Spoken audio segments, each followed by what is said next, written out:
Bismillahirrahmanirrahim. Zikir terbahagi kepada empat. Pertama, zikir pada sebutan ataupun dikatakan zikir lisan. Yang kita menyebut la ilaha illallah, ya Allah, ya Allah, ya Hayyum, ya Qayyum. Itu adalah zikir lisan namanya. Ini zikir orang-orang awam, orang-orang syariat. Maka zikir ini yang masih bermain dengan lisan adalah zikir orang-orang yang masih dalam keadaan kelalaian, kalau tidak berserta dengan hatinya. Kalau zikirnya hanya berkisar pada lisan, maka dia termasuk orang-orang yang masih lalai. Juga zikir yang dikatakan bagi orang syariat ialah solat. Yang solat 5 waktu, itulah waktu mereka mengingati Allah. Yang zikir ialah mengingati Allah. Solat itu juga mengingati Allah, dia termasuk zikir. Maka zikir bagi orang-orang syariat ini adalah solat 5 waktu dan mereka berzikir pada lisan. Jadi zikir mereka itu terbatas, ada ketika-ketika dan waktunya. Itu kalau solat 5 kali sehari, itulah waktu mereka mengingati Allah. Kadang-kadang waktu itu juga mereka tidak boleh mengingati Allah.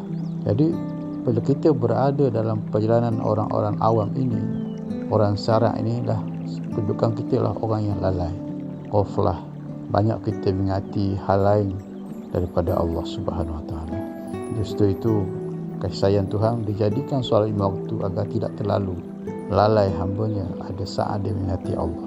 Maka bagi orang-orang yang sudah berada sempurna syariatnya dengan menjaga solat 5 waktu, dia mesti berjalan lagi kepada zikir tarekat, iaitu zikir hati, zikir ingat depan. Itu zikir sebutan, yakni zikir ingatan. Ingatan ini kepada hati dia, iaitu dia melatih hatinya sentiasa ingat kepada Allah. Ismu zat, Allah, Allah, Allah, Allah. Dan zikir ini perlu menerima talqin daripada para guru yang hatinya hidup dengan Allah. Kalau kita nak menghidupkan hati kita, kita perlu mencari para mursyid, para guru yang hatinya memang hidup dengan Allah. Barulah ada kekuatan kita untuk menghidupkan hati kita mengingati Allah. Ini pentingnya ada hubungan sanad, hubungan talian yang menyambung dengan kekuatan hati yang mengingati Allah. Maka dengan sambungan itu insya-Allah dia menghidupkan hati. Dan latihan yang dibuat orang tarekat ini orang berlatih. Orang tarekat belum lagi orang sufi, tapi mereka berlatih untuk menjadi orang-orang sufi, iaitu dengan mendidik hatinya sentiasa sebut Allah, Allah, Allah, Allah, Allah, Allah.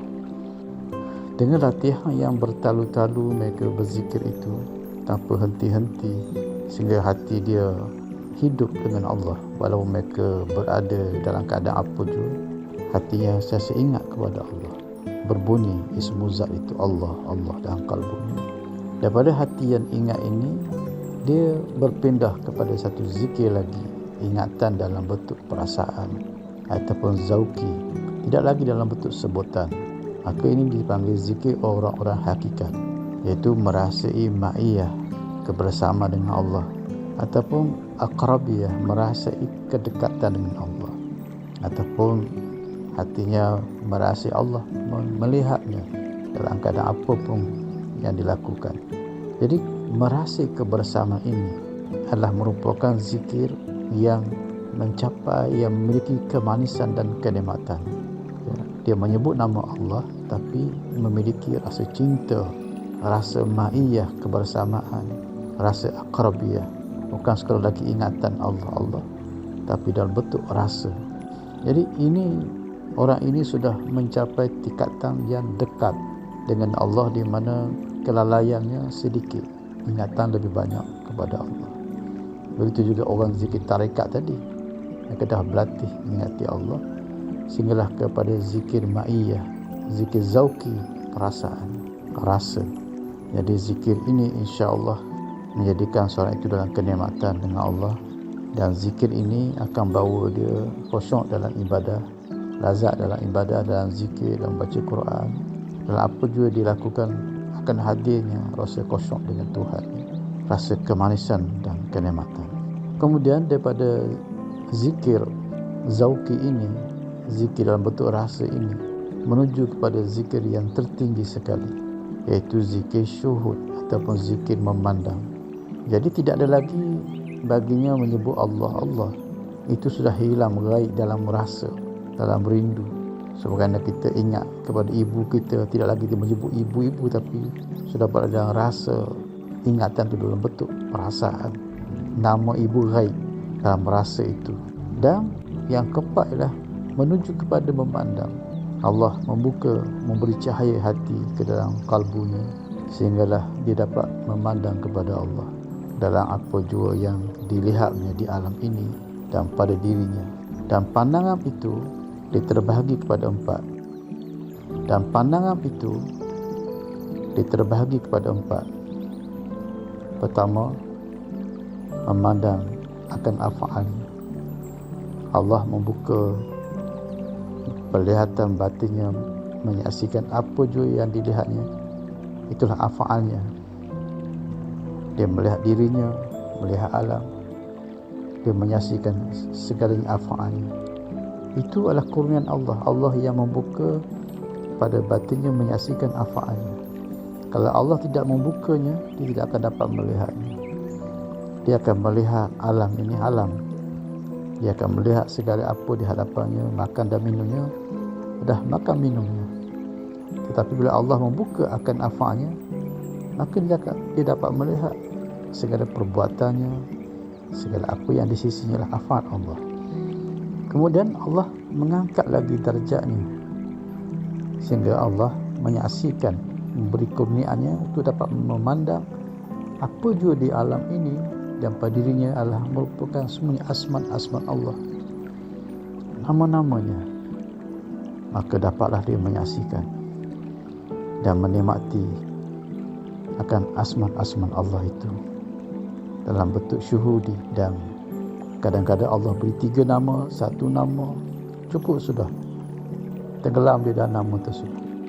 Seperti Allah membukakan kepadanya Ar-Rahman, cukuplah dia menyaksikan segala apa di hadapannya dan pada dirinya adalah merupakan semua Ar-Rahman Allah. Dia menyaksikan hal tersebut. Kemudian Allah membuka lagi satu maqam kepadanya, yang dikatakan kepada menyaksikan sifatnya, itu Jalal, Jamal, Kamal, Azim. Jadi terlihatlah baginya apa jua yang dilihat, disaksinya pada alam ini.